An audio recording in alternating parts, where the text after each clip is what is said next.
Hello and welcome to this video on time series forecasting, where we will be discussing the autocorrelation function. So before we look at autocorrelation, the simplicity about, or the essential idea about a time series forecasting is something we can understand as having some kind of an observation at time t. We would try to link that with time t minus 1, an observation with time t minus 1, an observation at time t minus 2, and so on, where you could be talking about, say, a particular fund, right, from the market, where you're discussing the net asset value of this fund, right? So that net asset value at a certain given time is, say, 15.8. If you were to understand how this first value at this point, right, we kind of have a step. So we're talking about predicting this value, right? We're talking about predicting the value at t. And say you had values at 15.8 over here, 15 over there, okay? Probably at some time 3, we might have something in between. Either way, intuitively, when we try to understand, regardless of what prices we see here, intuitively, when we look to forecast what is the fund value, the NAV, at time t, we look towards the very first observation before that, right? And this in turn looks at the observation before this, and so on, right? We also look to understand this difference is basically called the lag, right?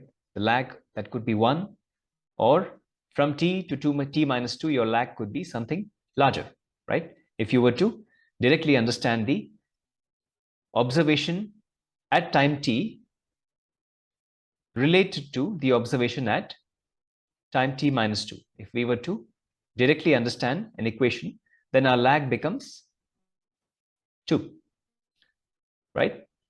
So for each lag, we can typically find the coefficient of correlation between this observation and the prior observation. All right. Also, we find the coefficient of correlation between this one and the a different value of lag, a greater value of the lag. Okay, so this is essentially what the autocorrelation function does. We look for the definition. We are basically talking about the correlation of a particular observation with all prior observations, right? Correlation measured in terms of the coefficient of the Pearson's coefficient of correlation, all right? And our plot, which we call the ACF, or it's also known as the autocorrelation function. It's also known as the correlogram.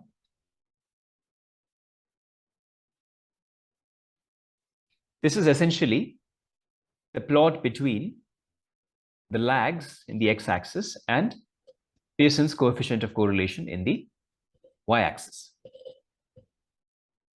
So here we'll see values that are closer to 0, right? Which is to say, we are talking about the most recent observations that would have a stronger impact on the future value, the forecasted value. So we'd see our correlation coefficient pretty high over here.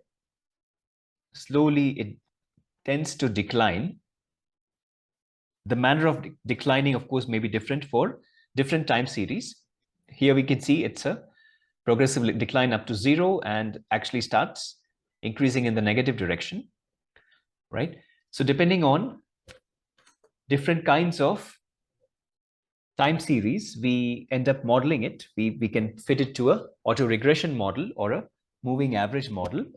And there are certain aspects of time series which, for example, you could talk about trend, or you talk about seasonality, which we need to incorporate into the model. But essentially, the autocorrelation function gives us a good picture of how the dependence of a particular observation is on the prior observations, right? So when we come together next, we would be discussing the partial autocorrelation function.